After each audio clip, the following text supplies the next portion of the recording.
তাফসিল ঘোষণা হলেও নির্বাচনের আগে গণভোট হওয়ার ক্ষেত্রে আইনি কোনো বাধা দেখছে না জামায়াত, যে কারণে জুলাই সনদের আইনি ভিত্তির জন্য নভেম্বরেই গণভোট চায় দলটি। রাজধানীতে এক অনুষ্ঠানে এই দুই ইস্যুতে এমন অনড় অবস্থানের কথা জানান দলটির নেতারা।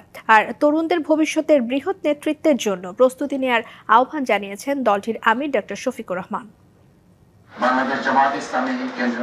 জাতীয় বিপ্লব ও সংহতি দিবসে জামায়াত ইসলামী ঢাকা মহানগরী দক্ষিণের আয়োজনে আলোচনা সভা অনুষ্ঠিত হয়। কোন একটি রাজনৈতিক দলের আনুগত্য বা আজ্ঞাবহ কোন সিদ্ধান্ত আগামী দিনে যদি আসে।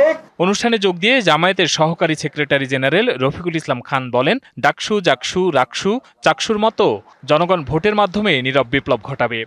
ডাকসু রাকসু চাকসু জাকসুতে সঠিক ভূমিকা পালন করতে পারেন নাই, জনগণ তাদেরকে প্রত্যাখ্যান করেছে। তফসিল ঘোষণা হলেও নির্বাচনের আগে গণভোট হওয়ার ক্ষেত্রে আইনি কোনো বাধা নেই বলে মনে করেন নায়েব আমির ডাক্তার সৈয়দ আব্দুল্লাহ মাহমুদ তাহের। তফসিল ঘোষণা হলেও জাতীয় নির্বাচনের গণভোট আলাদা জিনিস হইতে কথা আইনগত বাধা নাই, সুতরাং ঠেলে ঠুলে কদ্দুর নিবেন, তারপরেও গণভোট করার সময় থাকবে এবং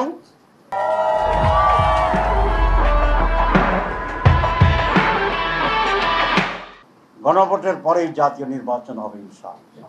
নির্বাচন সঠিক সুস্থ হইতে হবে। এদিকে রাজধানীর চিন্মৈত্রী সম্মেলন কেন্দ্রে ইসলামী ছাত্র শিবিরের এক আয়োজনে অংশ নিয়ে দলটির আমির ডাক্তার শফিকুর রহমান ভবিষ্যতে বৃহৎ নেতৃত্বের জন্য প্রস্তুতি নিতে তরুণদের প্রতি আহ্বান জানান।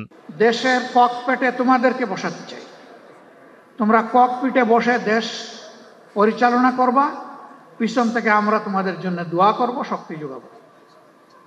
ভুল করলে কানে কানে তোমাদেরকে বলে সংশোধন করব, কথা না শুনলে হাতে ধরে ঝাঁকি দেব।